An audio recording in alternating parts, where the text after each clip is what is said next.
Sahih Bukhari Book 57. Companions of the Prophets. Sahih Bukhari Volume 5, Book 57, Hadith number 1. Narrated by Abu Said al-Khudri, Allah's Apostle said, "A time will come upon the people, when a group of people will wage a holy war, and it will be said, 'Is there amongst you anyone who has accompanied Allah's Apostle?' They will say, 'Yes.' And so victory will be bestowed on them. Then a time will come upon the people when a group of people will wage a holy war, and it will be said, 'Is there amongst you who has accompanied the companions of Allah's Apostle?' They will say, 'Yes.' And so victory will be bestowed on them. Then a time will come upon the people when a group of people will wage a holy war, and it will be said, 'Is there amongst you anyone who has been in the company of the companions of Allah's Apostle?' They will say, 'Yes.' And victory will be bestowed on them. Sahih Bukhari Volume 5, Book 57, Hadith number 2. Narrated by Imran bin Husayn, Allah's Apostle said, "The best of my followers are those living in my generation, i.e. my contemporaries, and then those who will follow the latter." Imran added, "I do not remember whether he mentioned 2 or 3 generations after his generation." Then the Prophet added, "There will come after you, people who will bear witness without being asked to do so, and will be treacherous and untrustworthy, and they will vow and never fulfill their vows, and fatness will appear among them." Sahih Bukhari Volume 5, Book 57, Hadith number 3.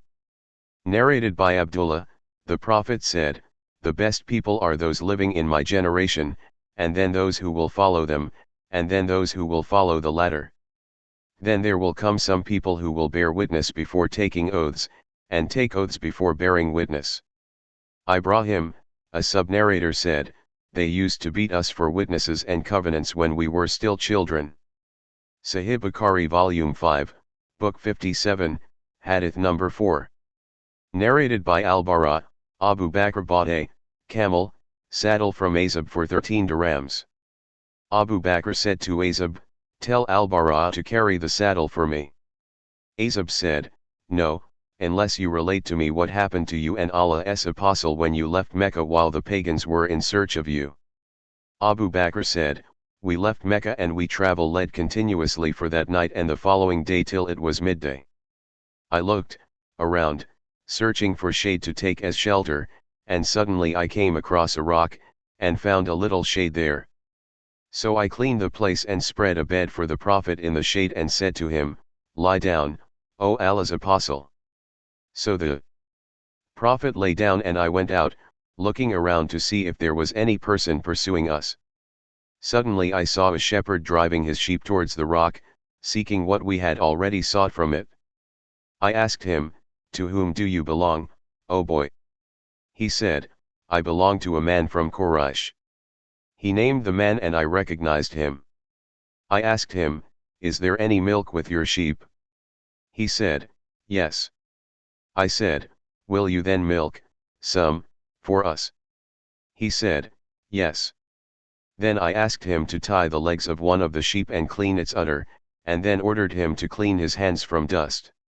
Then the shepherd cleaned his hands by striking his hands against one another. After doing so, he milked a small amount of milk. I used to keep for Allah's Apostle a leather water container, the mouth of which was covered with a piece of cloth. I poured water on the milk container till its lower part was cold. Then I took the milk to the Prophet whom I found awake. I said to him, 'Drink, O Allah's Apostle.' So he drank till I became pleased. Then I said, 'It is time for us to move, O Allah's Apostle.' He said, 'Yes.' So we set out while the people, i.e. Quraysh pagans, were searching for us, but none found us except Surayka bin Malik bin Jusham who was riding his horse. I said, 'These are our pursuers who have found us, O Allah's Apostle.' He said, 'Do not grieve, for Allah is with us.' Sahih Bukhari Volume 5, Book 57, Hadith number 5. Narrated by Abu Bakr, I said to the Prophet while I was in the cave, 'If any of them should look under his feet, he would see us.' He said, 'O Abu Bakr, what do you think of 2 persons, the third of whom is Allah. Sahih Bukhari Volume 5, Book 57, Hadith number 6. Narrated by Abu Said al-Khudri, Allah's apostle addressed the people saying, Allah has given option to a slave to choose this world or what is with him. The slave has chosen what is with Allah. Abu Bakr wept, and we were astonished at his weeping caused by what the Prophet mentioned as to a slave of Allah, who had been offered a choice. We learned later on, that Allah's apostle himself was the person who was given the choice, and that Abu Bakr knew best of all of us. Allah's apostle added, the person who has favored me most of all both with his company and wealth, is Abu Bakr. If I were to take a Khalil other than my Lord, I would have taken Abu Bakr as such, but, what relates us, is the Islamic brotherhood and friendliness. All the gates of the mosque should be closed except the gate of Abu Bakr. Sahih Bukhari Volume 5, Book 57, Hadith number 7. Narrated by Ibn Umar, we used to compare the people as to who was better during the lifetime of Allah's apostle. We used to regard Abu Bakr as the best, then Umar, and then Uthman.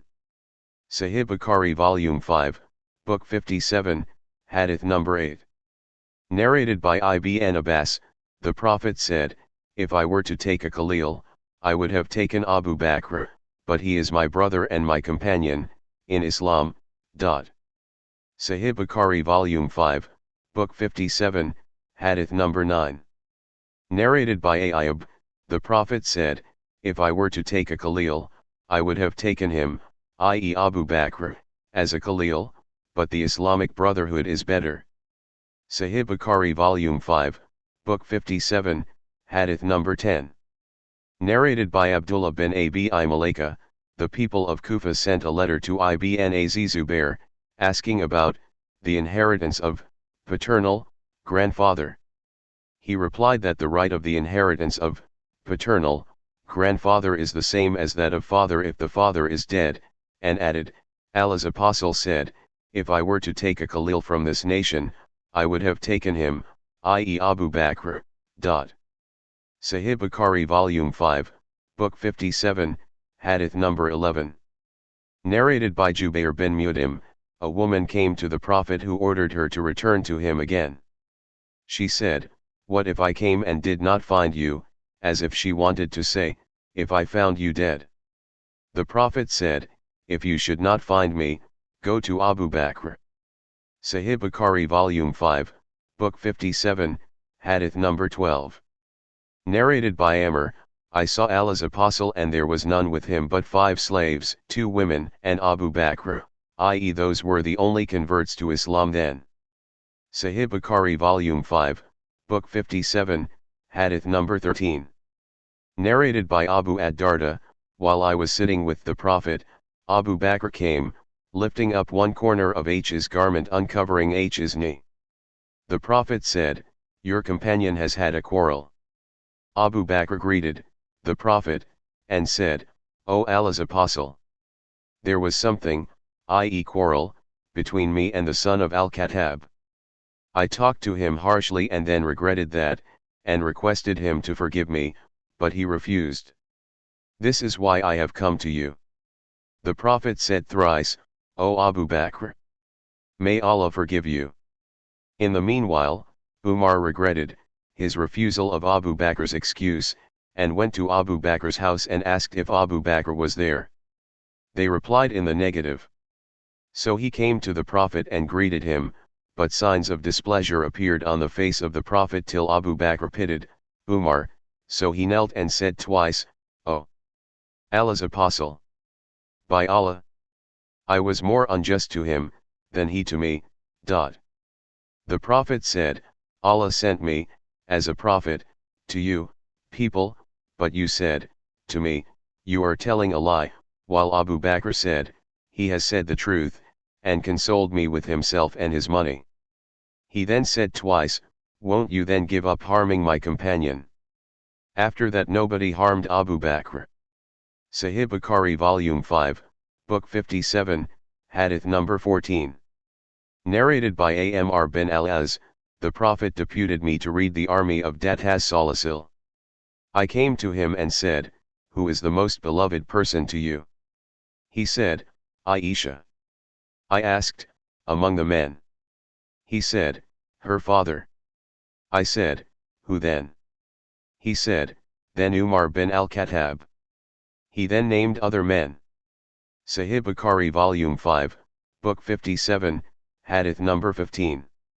Narrated by Abu Huraira, I heard Allah's apostle saying, while a shepherd was amongst his sheep, a wolf attacked them and took away one sheep. When the shepherd chased the wolf turned towards him and said, who will be its guard on the day of wild animals when nobody except I will be its shepherd? And while a man was driving a cow with a load on it, it turned towards him and spoke to him saying, I have not been created for this purpose, but for plowing. The people said, glorified be Allah. The Prophet said, but I believe in it and so does Abu Bakr and Umar. Sahih Bukhari Volume 5, Book 57, Hadith number 16. Narrated by Abu Huraira, I heard Allah's apostle saying, while I was sleeping, I saw myself standing at a well, on it there was a bucket. I drew water from the well as much as Allah wished. Then Ibn Abi Quhafa, i.e. Abu Bakr, took the bucket from me and brought out 1 or 2 buckets of water, and there was weakness in his drawing the water. May Allah forgive his weakness for him. Then the bucket turned into a very big one and Ibn al-Khattab took it over, and I had never seen such a mighty person amongst the people as him in performing such hard work, till the people drank to their satisfaction and watered their camels that knelt down there. Sahih Bukhari Volume 5, Book 57, Hadith number 17.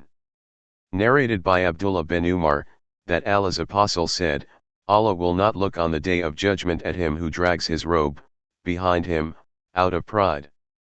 Abu Bakr said, one side of my robe slacks down unless I get very cautious about it. Allah's apostle said, but you do not do that with a pride. Sahih Bukhari Volume 5, Book 57, Hadith number 18. Narrated by Abu Huraira, I heard Allah's apostle saying, anybody who spends a pair of something in Allah's cause will be called from all the gates of paradise, O Allah's slave. This is good. He who is amongst those who pray will be called from the gate of the prayer, in paradise, and he who is from the people of jihad will be called from the gate of jihad, and he who is from those who give in charity, i.e. zakat, will be called from the gate of charity, and he who is amongst those who observe fast will be called from the gate of fasting, the gate of Rayyan. Abu Bakr said, he who is called from all those gates will need nothing. He added, will anyone be called from all those gates, O Allah's apostle? He said, yes, and I hope you will be among those, O Abu Bakr. Sahih Bukhari Volume 5, Book 57, Hadith number 19. Narrated by Aisha, the wife of the Prophet, Allah's apostle died while Abu Bakr was at a place called As-Sunat, Al-Aliyah. Umar stood up and said, by Allah, Allah's apostle is not dead. Umar, later on, said, by Allah, nothing occurred to my mind except that. He said, verily, Allah will resurrect him and he will cut the hands and legs of some men.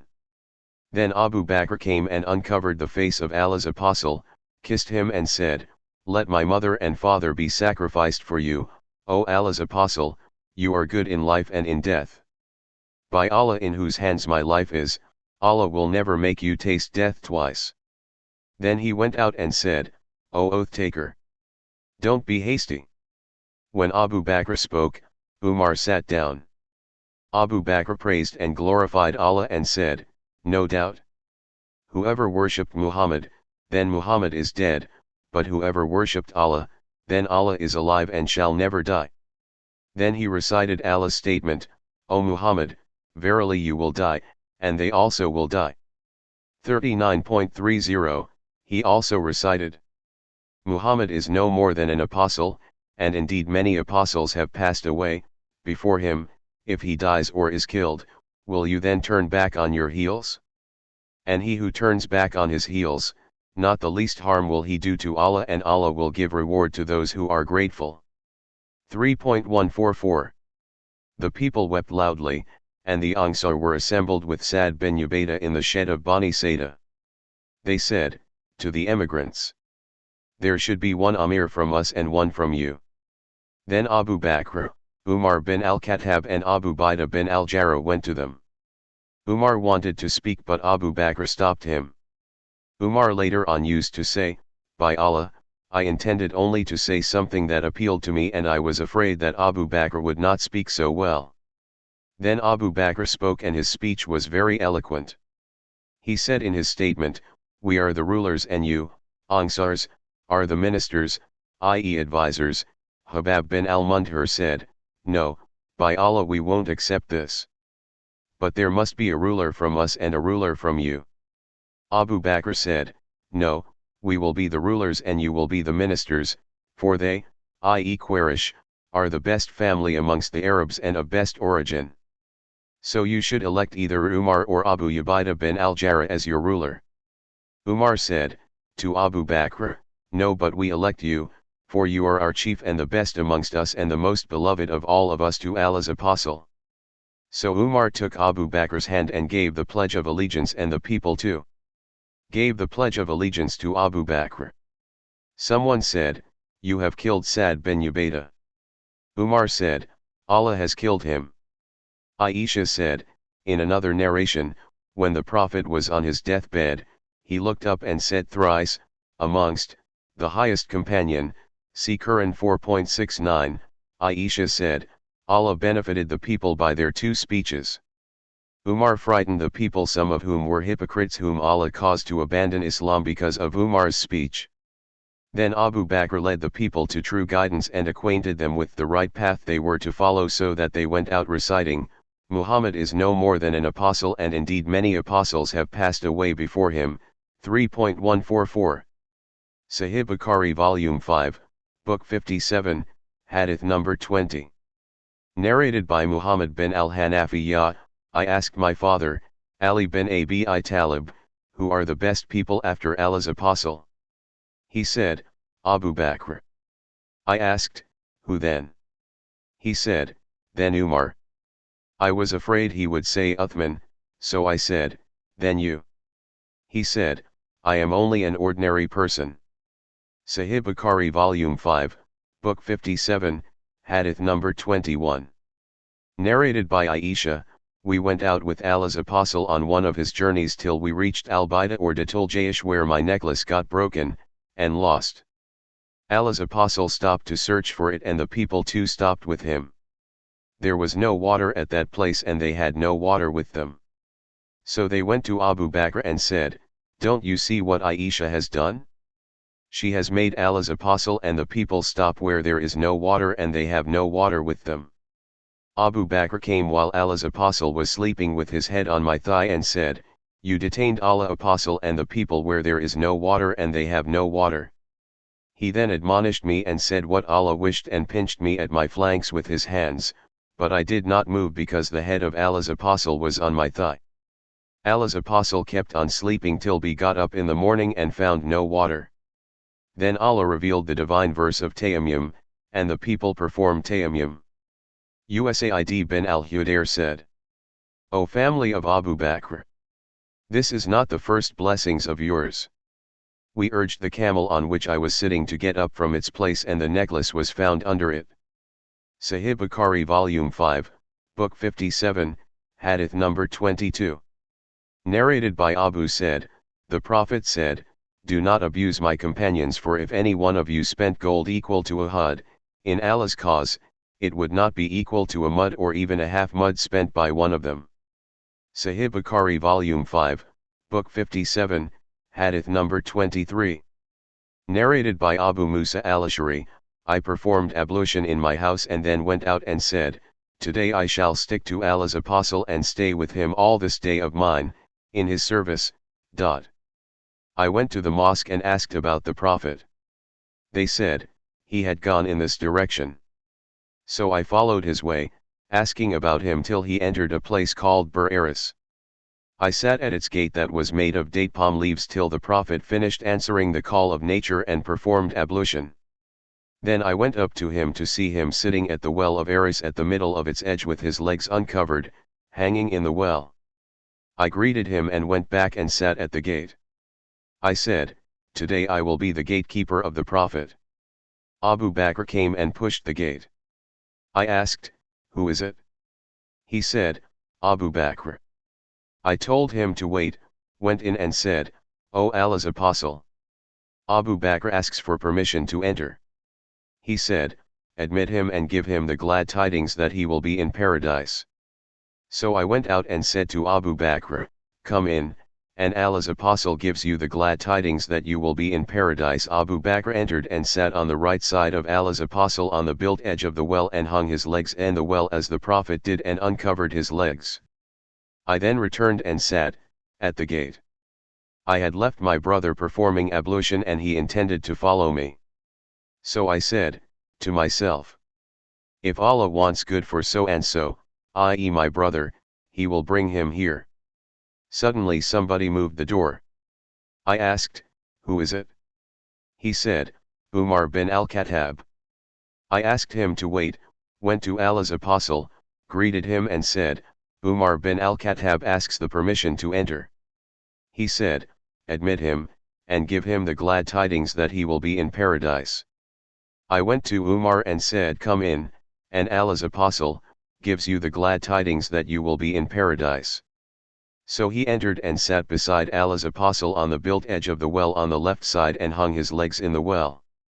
I returned and sat at the gate, and said to myself, "If Allah wants good for so and so, he will bring him here." Somebody came and moved the door. I asked, "Who is it?"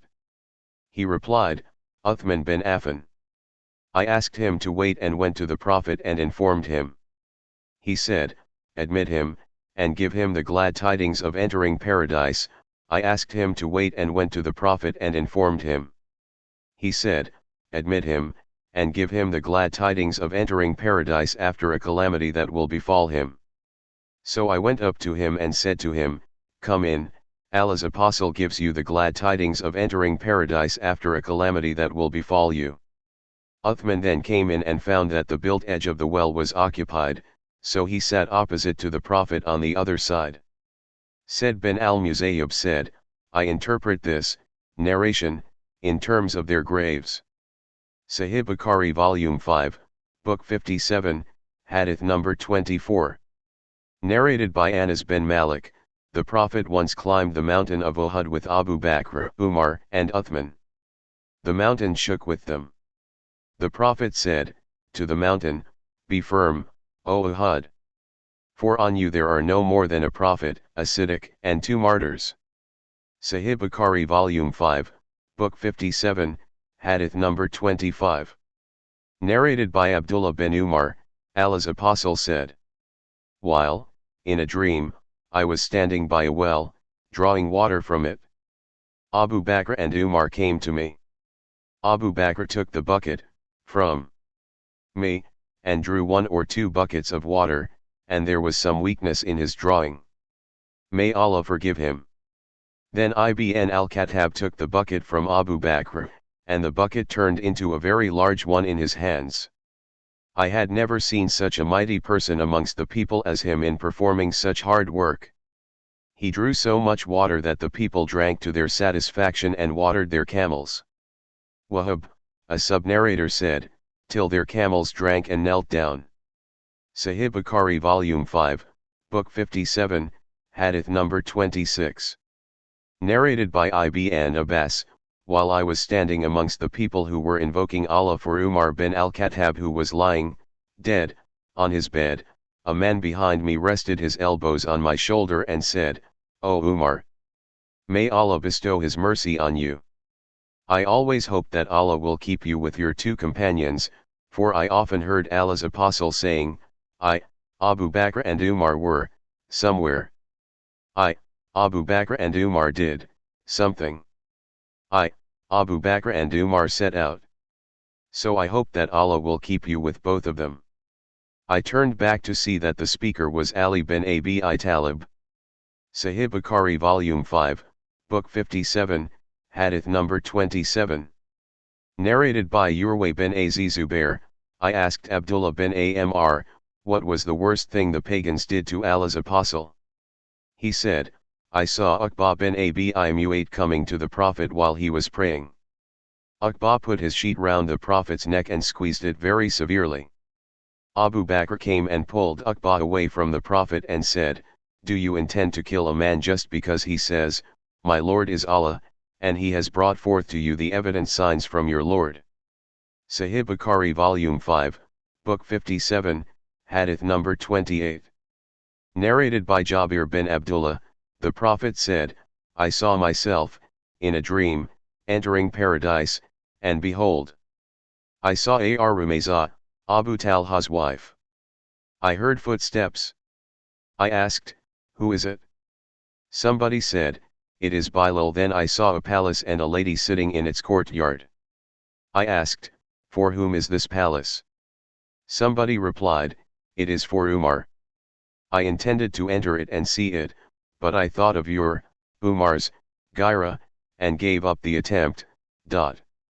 Umar said, let my parents be sacrificed for you, O Allah's apostle. How dare I think of my Ghira, self-respect, being offended by you. Sahih Bukhari Volume 5, Book 57, Hadith number 29. Narrated by Abu Huraira, while we were with Allah's apostle he said, while I was sleeping, I saw myself in paradise, and suddenly I saw a woman performing ablution beside a palace. I asked, for whom is this palace? They replied, it is for Umar. Then I remembered Umar's Ghira, self-respect, and went away quickly. Umar wept and said, O Allah's apostle, how dare I think of my Ghira, self-respect, being offended by you? Sahih Bukhari Volume 5, Book 57, Hadith number 30. Narrated by Hamza's father, Allah's apostle said, while I was sleeping, I saw myself drinking, i.e. milk, and I was so contented that I saw the milk flowing through my nails. Then I gave, the milk, to Umar. They, i.e. the companions of the Prophet, asked, what do you interpret it? He said, knowledge. Sahih Bukhari Volume 5, Book 57, Hadith number 31.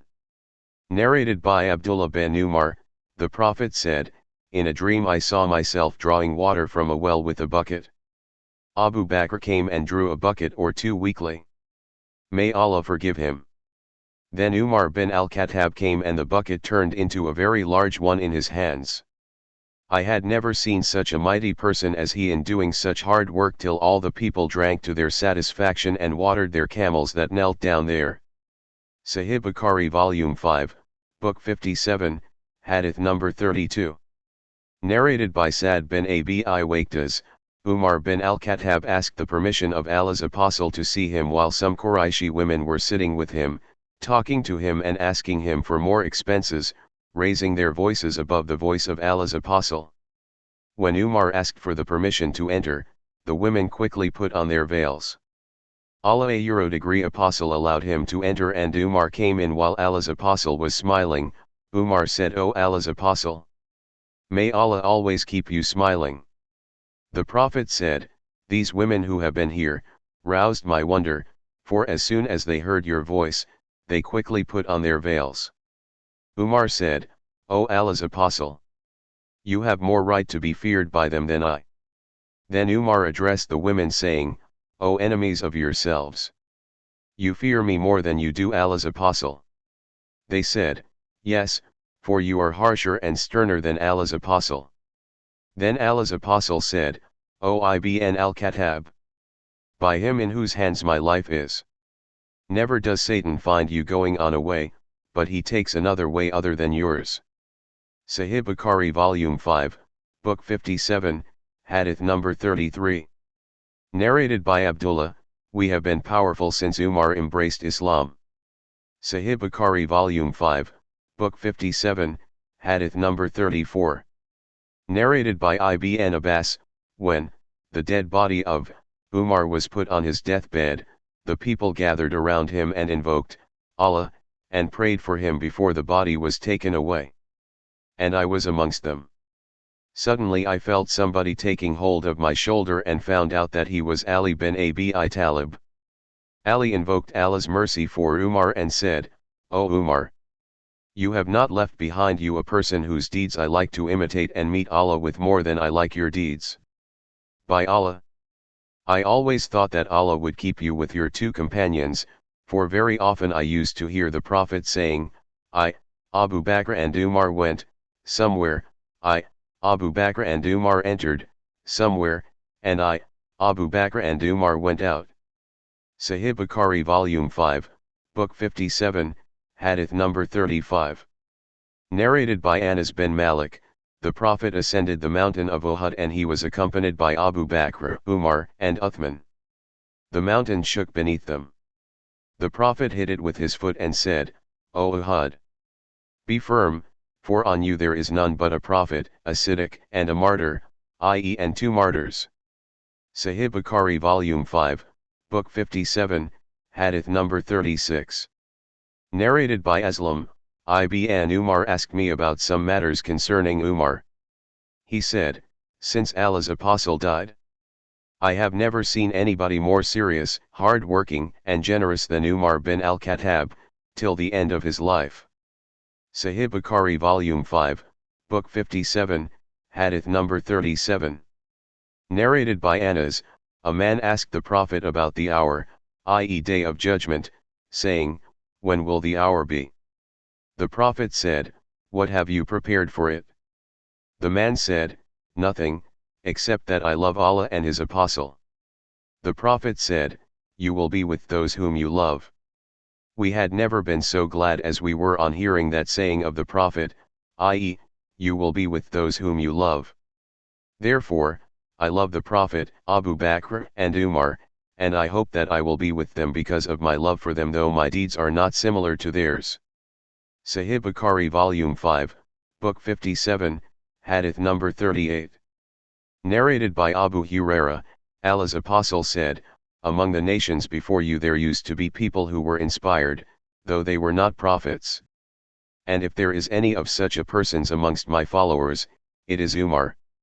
Narrated Abu Huraira, the Prophet said, "Among the nation of Bani Israel who lived before you, there were men who used to be inspired with guidance though they were not prophets, and if there is any of such persons amongst my followers, it is Umar."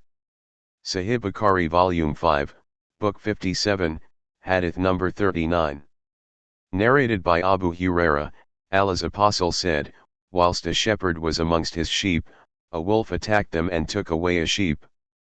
The shepherd chased it and got that sheep freed from the wolf. The wolf turned towards the shepherd and said, 'Who will guard the sheep on the day of wild animals when it will have no shepherd except myself?' The people said, 'Glorified be Allah.' The Prophet said, 'But I believe in it, and so do Abu Bakr and Umar,' although Abu Bakr and Umar were not present there, at the place of the event. Sahih Bukhari Volume 5, Book 57, Hadith number 40. Narrated by Abu Said al-Khudri, I heard Allah's Apostle saying, "While I was sleeping, the people were presented to me, in a dream. They were wearing shirts, some of which were merely covering their chests, and some were a bit longer. Umar was presented before me and his shirt was so long that he was dragging it.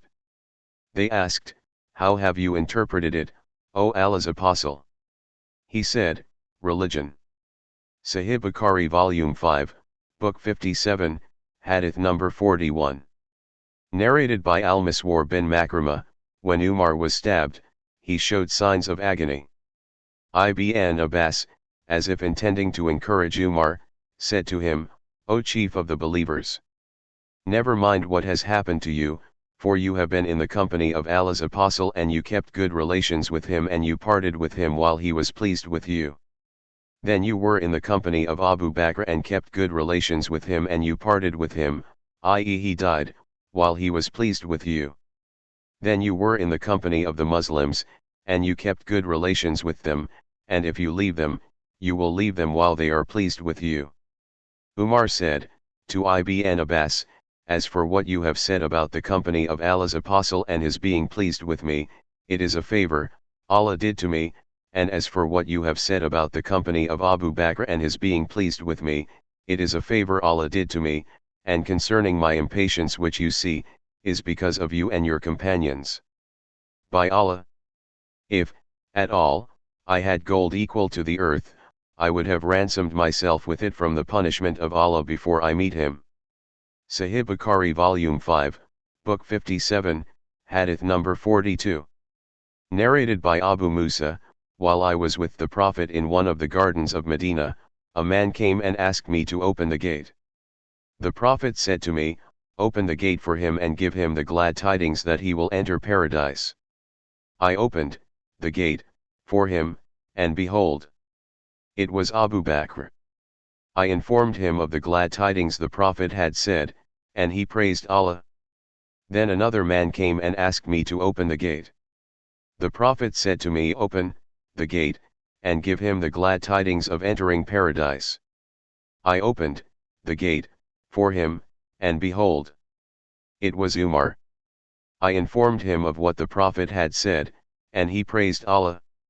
Then another man came and asked me to open the gate. The Prophet said to me, "Open the gate for him and inform him of the glad tidings of entering paradise with a calamity which will befall him." Behold, it was Uthman. I informed him of what Allah's apostle had said. He praised Allah and said, "I seek Allah's aid." Sahih Bukhari Volume 5, Book 57, Hadith number 43. Narrated by Abdullah bin Hisham, we were with the Prophet while he was holding Umar bin al-Khattab by the hand. Sahih Bukhari Volume 5, Book 57, Hadith number 44. Narrated by Abu Musa, the Prophet entered a garden and ordered me to guard its gate. A man came and asked permission to enter. The Prophet said, "Admit him and give him the glad tidings of entering paradise." Behold, it was Abu Bakr. Another man came and asked the permission to enter. The Prophet said, "Admit him and give him the glad tidings of entering paradise." Behold, it was Umar. Then another man came, asking the permission to enter. The Prophet kept silent for a short while and then said, "Admit him and give him the glad tidings of entering paradise with a calamity which will befall him." Behold, it was Uthman bin Affan. Asim, in another narration, said that the Prophet was sitting in a place where there was water, and he was uncovering both his knees or his knee, and when Uthman entered, he covered them, or it. Sahih Bukhari Volume 5, Book 57, Hadith number 44. Narrated by Abu Musa, the Prophet entered a garden and ordered me to guard its gate. A man came and asked permission to enter. The Prophet said, "Admit him and give him the glad tidings of entering paradise." Behold, it was Abu Bakr. Another man came and asked the permission to enter. The Prophet said, "Admit him and give him the glad tidings of entering paradise." Behold, it was Umar. Then another man came, asking the permission to enter. The Prophet kept silent for a short while and then said, "Admit him and give him the glad tidings of entering paradise with a calamity which will befall him." Behold, it was Uthman bin Affan. Asim, in another narration, said that the Prophet was sitting in a place where there was water, and he was uncovering both his knees or his knee, and when Uthman entered, he covered them, or it. Sahih Bukhari Volume 5, Book 57, Hadith number 45. Narrated by Ubaydullah bin Adi bin al-Khayyar, al-Miswar bin Makrama and Abdurrahman bin al-Aswad bin Abu Yaghuth said, to me, "What forbids you to talk to Uthman about his brother al-Walid, because people have talked much about him?" So I went to Uthman, and when he went out for prayer I said to him, "I have something to say to you, and it is a piece of advice for you." Uthman said, "O man, from you." Umar said, "I see that he said, 'I seek refuge with Allah from you.'" So I left him and went to them. Then the messenger of Uthman came and I went to him, i.e. Uthman. Uthman asked, "What is your advice?" I replied, "Allah sent Muhammad with the truth, and revealed the divine book, i.e. Quran, to him, and you were amongst those who followed Allah and His Apostle, and you participated in the 2 migrations, to Ethiopia and to Medina, and enjoyed the company of Allah's Apostle and saw his way. No doubt, the people are talking much about Al-Walid. Uthman said, did you receive your knowledge directly from Allah's Apostle? I said, no, but his knowledge did reach me, and it reached, even, to a virgin in her seclusion. Uthman said, and then Allah sent Muhammad with the truth, and I was amongst those who followed Allah and His Apostle, and I believed in whatever he, i.e. the Prophet, was sent with, and participated in 2 migrations, as you have said, and I enjoyed the company of Allah's Apostle and gave the pledge of allegiance him. By Allah, I never disobeyed him, nor did I cheat him till Allah took him unto him. Then I treated Abu Bakr and then Umar similarly, and then I was made caliph. So, don't I have rights similar to theirs? I said, yes. He said, then what are these talks reaching me from you people? Now, concerning what you mentioned about the question of Al-Walid, Allah willing, I shall deal with him according to what is right. Then he called Ali and ordered him to flog him, and Ali flogged him, i.e. Al-Walid, 80 lashes. Sahih Bukhari Volume 5, Book 57, Hadith number 46. Narrated by Anas, Allah's Apostle ascended the mountain of Uhud with Abu Bakr and Uthman, and it shook.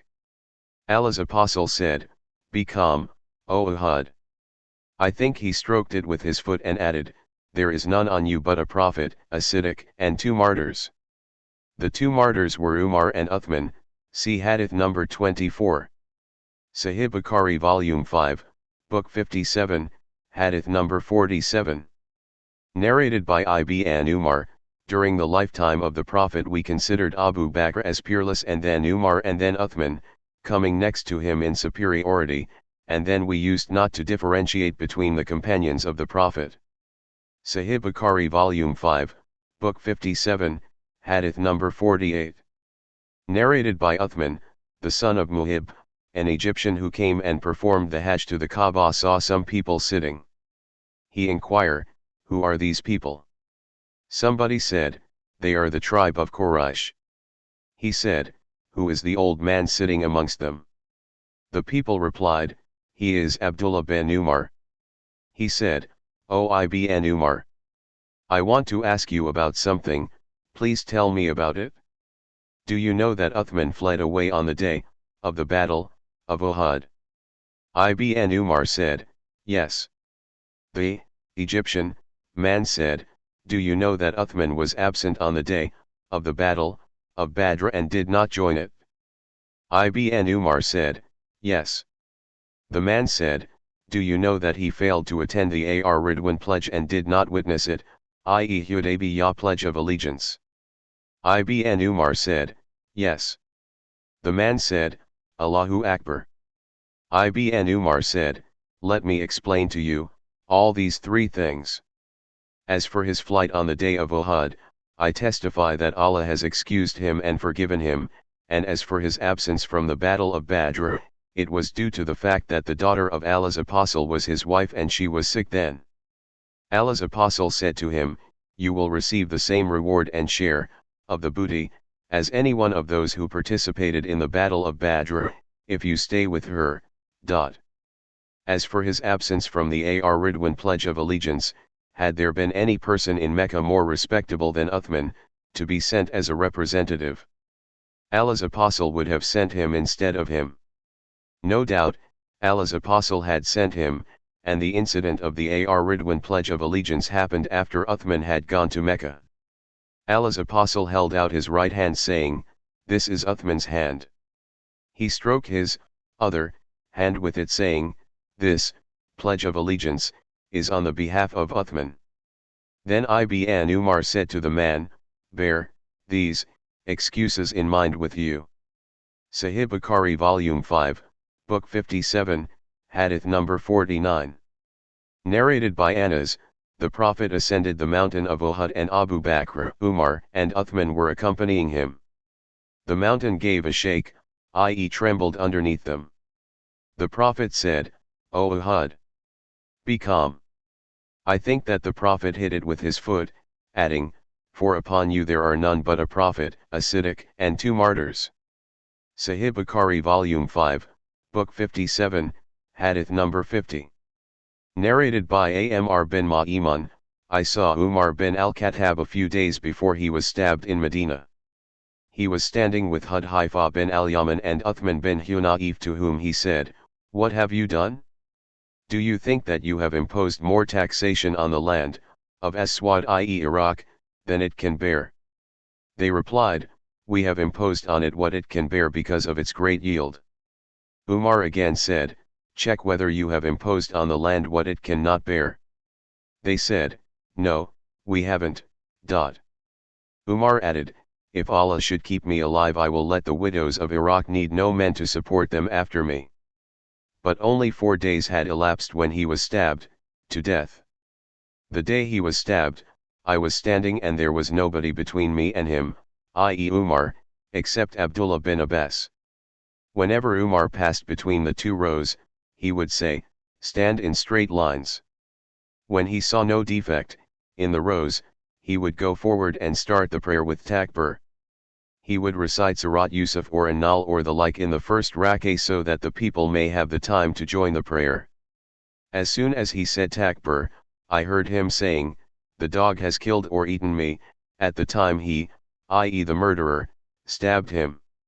A non-Arab infidel proceeded on carrying a double-edged knife and stabbing all the persons he passed by on the right and left, till he stabbed 13 persons, out of whom 7 died. When one of the Muslims saw that, he threw a cloak on him. Realizing that he had been captured, the non-Arab infidel killed himself. Umar held the hand of Abdurrahman bin Auf and let him lead the prayer. Those who were standing by the side of Umar saw what I saw, but the people who were in the other parts of the mosque did not see anything, but they lost the voice of Umar and they were saying, "Subhanallah! Subhanallah! I.e. glorified be Allah." Abdurrahman bin Auf led the people a short prayer. When they finished the prayer, Umar said, "O Ibn Abbas, find out who attacked me." Ibn Abbas kept on looking here and there for a short time and came to say, "The slave of Al-Mughira." On that Umar said, "The craftsman." Ibn Abbas said, "Yes." Umar said, "May Allah curse him. I did not treat him unjustly. All the praises are for Allah, who has not caused me to die at the hand of a man who claims himself to be a Muslim. No doubt, you and your father, Abbas, used to love to have more non-Arab infidels in Medina. Al-Abbas had the greatest number of slaves." Ibn Abbas said to Umar, "If you wish, we will do." He meant, "If you wish, we will kill them." Umar said, "You are mistaken, for you can't kill them, after they have spoken your language, prayed towards your Qibla, and performed Hajj like yours." Then Umar was carried to his house, and we went along with him, and the people were as if they had never suffered a calamity before. Some said, "Do not worry, he will be all right soon." Some said, "We are afraid that he will die." Then an infusion of dates was brought to him and he drank it, but it came out of the wound of his belly. Then milk was brought to him and he drank it, and it also came out of his belly. The people realized that he would die. We went to him, and the people came, praising him. A young man came saying, "O chief of the believers, receive the glad tidings from Allah to you due to your company with Allah's apostle and your superiority in Islam, which you know. Then you became the ruler, i.e. caliph, and you ruled with justice, and finally you have been martyred." Umar said, "I wish that all these privileges will counterbalance my shortcomings, so that I will neither lose nor gain anything." When the young man turned back to leave, his clothes seemed to be touching the ground. Umar said, "Call the young man back to me." When he came back, Umar said, "O son of my brother, lift your clothes, for this will keep your clothes clean and save you from the punishment of your Lord." Umar further said, "O Abdullah bin Umar, see how much I am in debt to others." When the debt was checked, it amounted to approximately 86,000. Umar said, if the property of Umar's family covers the debt, then pay the debt thereof, otherwise request it from Bani Adi bin Kabi, and if that too is not sufficient, ask for it from Quraysh tribe, and do not ask for it from anyone else, and pay this debt on my behalf. Umar then said, to Abdullah, go to Aisha, the mother of the believers, and say, Umar is paying his salutation to you. But don't say, the chief of the believers, because today I am not the chief of the believers. And say, Umar bin al-Khattab asks the permission to be buried with his two companions, i.e. the Prophet, and Abu Bakr. Abdullah greeted Aisha and asked for the permission for entering, and then entered to her and found her sitting and weeping. He said to her, Umar bin al-Khattab is paying his salutations to you, and asks the permission to be buried with his two companions. She said, I had the idea of having this place for myself, but today I prefer Umar to myself. When he returned it was said, to Umar, Abdullah bin Umar has come. Umar said, make me sit up. Somebody supported him against his body and Umar asked, Abdullah, what news do you have? He said, O chief of the believers. It is as you wish. She has given the permission. Umar said, praise be to Allah, there was nothing more important to me than this. So when I die, take me, and greet Aisha and say, Umar bin al-Khattab asks the permission, to be buried with the Prophet, and if she gives the permission, bury me there, and if she refuses, then take me to the graveyard of the Muslims. Then Hafsa, the mother of the believers, came with many other women walking with her. When we saw her, we went away. She went in, to Umar, and wept there for some time. When the men asked for permission to enter, she went into another place, and we heard her weeping inside. The people said, to Umar, O chief of the believers, appoint a successor. Umar said, I do not find anyone more suitable for the job than the following persons or group whom Allah's apostle had been pleased with before he died. Then Umar mentioned Ali, Uthman, Zubair, Talha, Sa'd and Abdurrahman bin Auf, and said, Abdullah bin Umar will be a witness to you, but he will have no share in the rule. His being a witness will compensate him for not sharing the right of ruling. If Sa'd becomes the ruler, it will be all right, otherwise, whoever becomes the ruler should seek his help, as I have not dismissed him because of disability or dishonesty.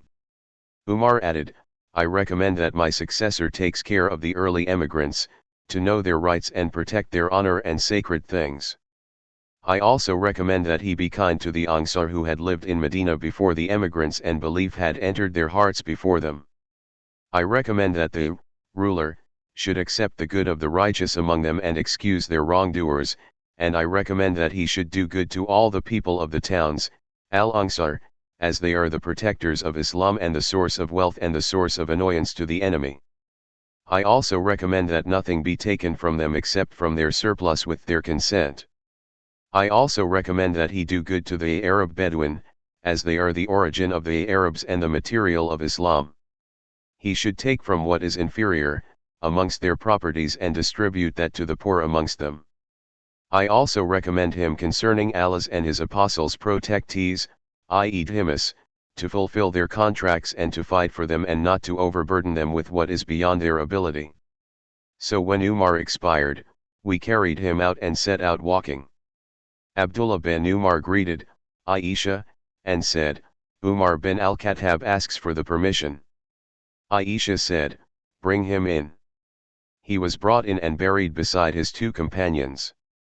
When he was buried, the group, recommended by Umar, held a meeting. Then Abdurrahman said, reduce the candidates for rulership to 3 of you. Zubair said, I give up my right to Ali. Talha said, I give up my right to Uthman. Sa'd, I give up my right to Abdurrahman bin Auf. Abdurrahman then said, to Uthman and Ali, now which of you is willing to give up his right of candidacy to that he may choose the better of the remaining 2, bearing in mind that Allah and Islam will be his witnesses. So both the sheikhs, i.e. Uthman and Ali, kept silent. Abdurrahman said, "Will you both leave this matter to me, and I take Allah as my witness that I will not choose but the better of you." They said, "Yes." So Abdurrahman took the hand of one of them, i.e. Ali, and said, "You are related to Allah's apostle and one of the earliest Muslims, as you know well. So I ask you by Allah to promise that if I select you as a ruler you will do justice, and if I select Uthman as a ruler you will listen to him and obey him." Then he took the other, i.e. Uthman, aside and said the same to him. When Abdurrahman secured their agreement to this covenant, he said, "O Uthman, raise your hand." So he, i.e. Abdurrahman, gave him, i.e. Uthman, the solemn pledge, and then Ali gave him the pledge of allegiance, and then all the Medina people gave him the pledge of allegiance. Sahih Bukhari Volume 5, Book 57, Hadith number 51. Narrated by Sahl bin Sa'd, Allah's apostle said, "Tomorrow I will give the flag to a man with whose leadership Allah will grant, the Muslim, victory." So the people kept on thinking the whole night as to who would be given the flag. The next morning the people went to Allah's apostle and every one of them hoped that he would be given the flag. The Prophet said, "Where is Ali bin Abi Talib?" The people replied, "He is suffering from eye trouble, O Allah's apostle." He said, "Send for him and bring him to me." So when Ali came, the Prophet spat in his eyes and invoked good on him, and he became all right as if he had no ailment. The Prophet then gave him the flag. Ali said, "O Allah's apostle, shall I fight them, i.e. enemy, till they become like us?"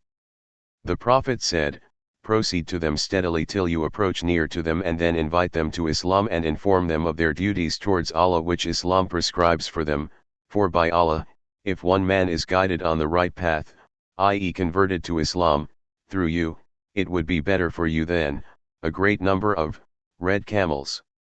Sahih Bukhari Volume 5, Book 57, Hadith number 52. Narrated by Salama, Ali happened to stay behind the Prophet and did not join him during the battle of Khaybar, for he was having eye trouble. Then he said, "How could I remain behind Allah's apostle?" So Ali set out following the Prophet.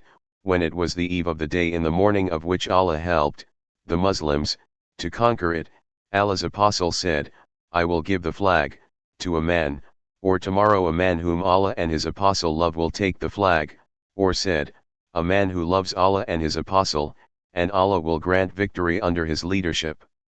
Suddenly came Ali whom we did not expect. The people said, "This is Ali." Allah's apostle gave him the flag and Allah granted victory under his leadership. Sahih Bukhari Volume 5, Book 57, Hadith number 53. Narrated by Abu Hazim, a man came to Sahl bin Sa'd and said, "This is so and so," meaning the governor of Medina, "he is calling Ali bad names near the pulpit." Sahl asked, "What is he saying?" He, i.e. the man, replied, "He calls him, i.e. Ali, Abu Turab." Sahl laughed and said, "By Allah, none but the Prophet called him by this name, and no name was dearer to Ali than this." So I asked Sahl to tell me more, saying, "O Abu Abbas, how was this name given to Ali?" Sahl said, "Ali went to Fatima and then came out and slept in the mosque.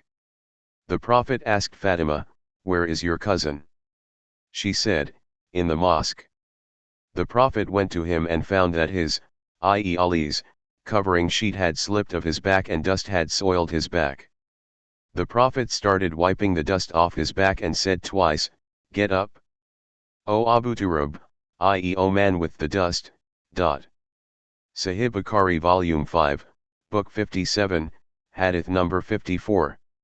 Narrated by Sa'd bin Ubaida, a man came to Ibn Umar and asked about Uthman, and Ibn Umar mentioned his good deeds and said to the questioner, "Perhaps these facts annoy you?" The other said, "Yes." Ibn Umar said, "May Allah stick your nose in the dust, i.e. degrade you." Then the man asked him about Ali. Ibn Umar mentioned his good deeds and said, "It is all true, and that is his house in the midst of the houses of the Prophet." Perhaps these facts have hurt you. The questioner said, yes. Ibn Umar said, may Allah stick your nose in the dust, i.e., degrade you or make you do things which you hate. Go away and do whatever you can against me. Sahih Bukhari Volume 5, Book 57, Hadith number 55.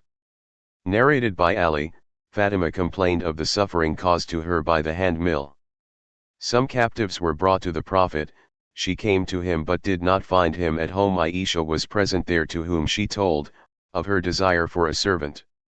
When the Prophet came, Aisha informed him about Fatima's visit. Ali added, so the Prophet came to us. While we had gone to our bed, I wanted to get up, but the Prophet said, remain at your place. Then he sat down between us till I found the coolness of his feet on my chest. Then he said, shall I teach you a thing which is better than what you have asked me? When you go to bed, say, Allahu Akbar 34 times, and Subhanallah 33 times, and Alhamdulillah 33 times, for that is better for you both than a servant. Sahih Bukhari Volume 5, Book 57, Hadith number 56.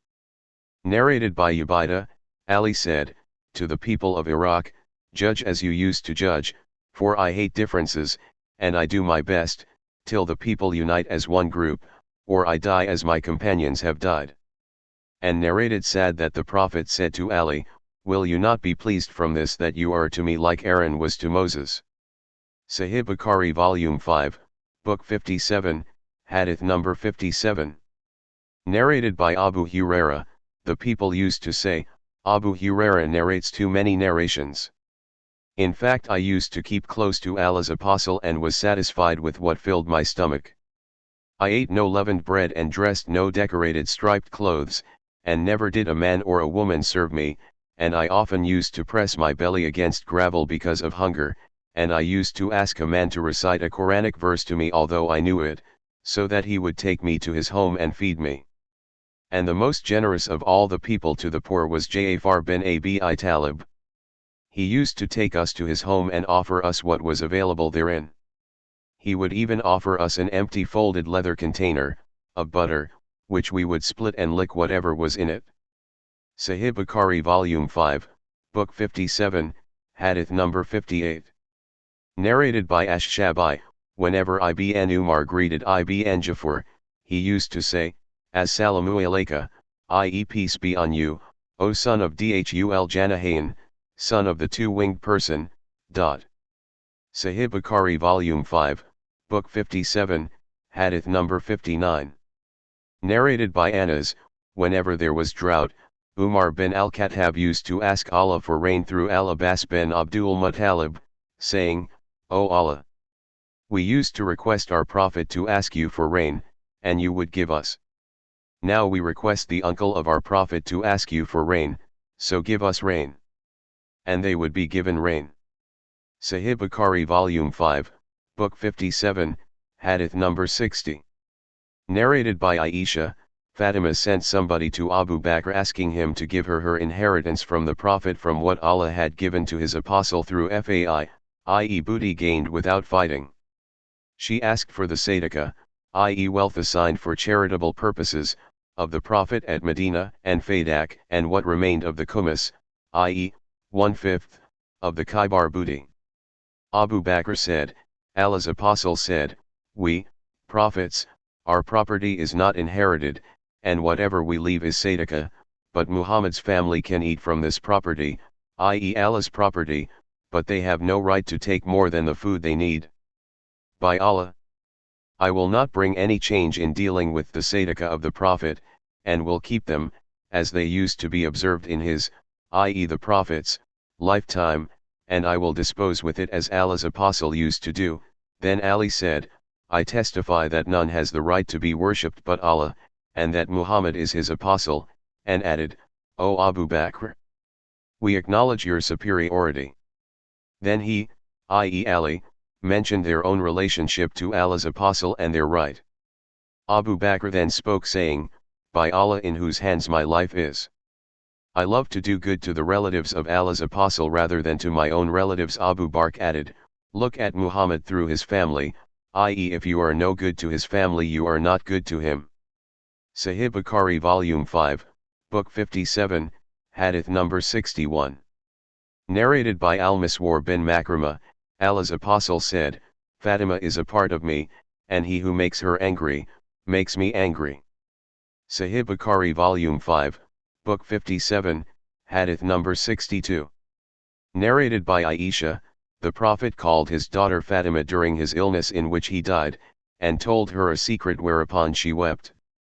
Then he called her again and told her a secret whereupon she laughed. When I asked her about that, she replied, the Prophet spoke to me in secret and informed me that he would die in the course of the illness during which he died, so I wept. He again spoke to me in secret and informed me that I would be the first of his family to follow him, after his death, and on that I laughed. Sahih Bukhari Volume 5, Book 57, Hadith number 63. Narrated by Marwan bin al-Hakam, Uthman bin Affan was afflicted with severe nose bleeding in the year when such illness was prevalent and that prevented him from performing Hajj, and, because of it, he made his will. A man from Quraysh came to him and said, appoint your successor. Uthman asked, did the people name him? I.e. the successor, the man said, yes. Uthman asked, who is that? The man remained silent. Another man came to Uthman and I think it was Al-Harith. He also said, appoint your successor. Uthman asked, did the people name him? The man replied yes. Uthman said, who is that? The man remained silent. Uthman said, perhaps they have mentioned Zubair. The man said, yes. Uthman said, by him in whose hands my life is, he is the best of them as I know, and the dearest of them to Allah's Apostle. Sahih Bukhari Volume 5, Book 57, Hadith number 64. Narrated by Marwan bin al-Hakam, while I was with Uthman, a man came to him and said, appoint your successor. Uthman said, has such successor been named? He replied, yes, Zubair. Uthman said, thrice, by Allah. Indeed you know that he is the best of you. Sahih Bukhari Volume 5, Book 57, Hadith number 65.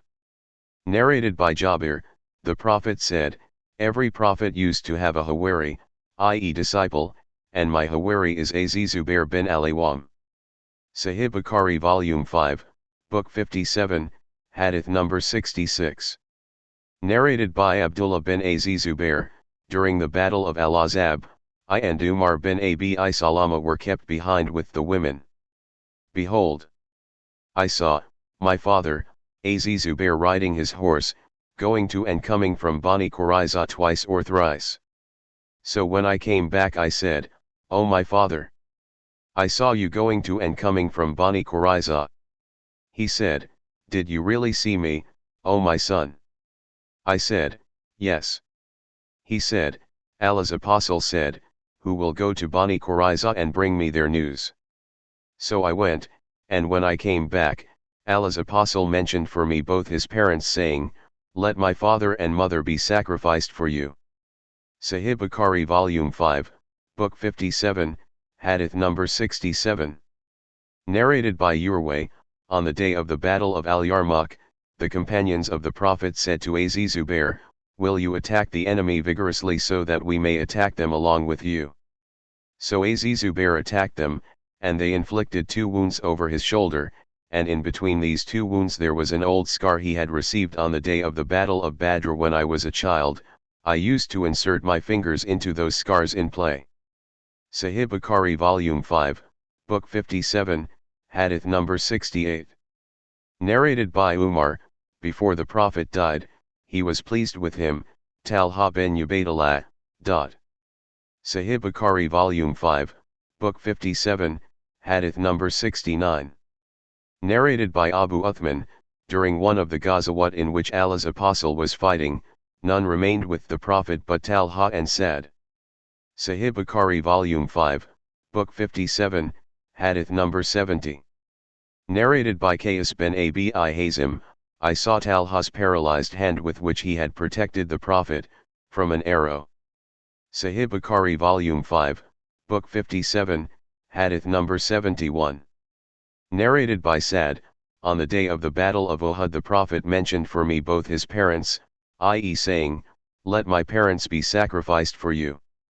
Sahih Bukhari Volume 5, Book 57, Hadith number 72. Narrated by Sa'd, no doubt, for some time, I stood for 1/3 of the Muslims. Sahih Bukhari Volume 5, Book 57, Hadith number 73. Narrated by Sa'd bin Abi Waqtas, no man embraced Islam before the day on which I embraced Islam, and no doubt, I remained for 7 days as 1/3 of the then extant Muslims. Sahih Bukhari Volume 5, Book 57, Hadith number 74. Narrated by Qais, I heard Sa'd saying, I was the first amongst the Arabs who shot an arrow for Allah's cause. We used to fight along with the prophets, while we had nothing to eat except the leaves of trees so that one's excrete would look like the excrete balls of camel or a sheep, containing nothing to mix them together. Today Banu Asad tribe blame me for not having understood Islam. I would be a loser if my deeds were in vain. Those people complained about Sa'd to Umar, claiming that he did not offer his prayers perfectly. Sahih Bukhari Volume 5, Book 57, Hadith number 75. Narrated by N/A, this hadith was narrated about the sons-in-law of the Prophet and one of them is Abu Alays bin Ar-Rabi. Sahih Bukhari Volume 5, Book 57, Hadith number 76. Narrated by Al-Miswar bin Makrama, Ali demanded the hand of the daughter of Abu Yal. Fatima heard of this and went to Allah's apostle saying, "Your people think that you do not become angry for the sake of your daughters as Ali is now going to marry the daughter of Abu Yal." On that Allah's apostle got up and after his recitation of Tashahhud, I heard him saying, then after, I married one of my daughters to Abu Alays bin al-Rabi, the husband of Zainab, the daughter of the Prophet, before Islam and he proved truthful in whatever he said to me. No doubt, Fatima is a part of me, I hate to see her being troubled. By Allah, the daughter of Allah's apostle and the daughter of Allah's enemy cannot be the wives of one man. So Ali gave up that engagement. Al-Miswar further said, I heard the Prophet talking and he mentioned a son-in-law of his belonging to the tribe of Bani Abd Shams. He highly praised him concerning that relationship and said, whenever he spoke to me, he spoke the truth, and whenever he promised me, he fulfilled his promise. Sahih Bukhari Volume 5, Book 57, Hadith number 77. Narrated by Abdullah bin Umar, the Prophet sent an army under the command of Usama bin Zayd. When some people criticized his leadership, the Prophet said, if you are criticizing Usama's leadership, you used to criticize his father's leadership before. By Allah, he was worthy of leadership and was one of the dearest persons to me, and, now, this, i.e. Usama, is one of the dearest to me after him, i.e. Zayd. Sahih Bukhari Volume 5, Book 57, Hadith number 78.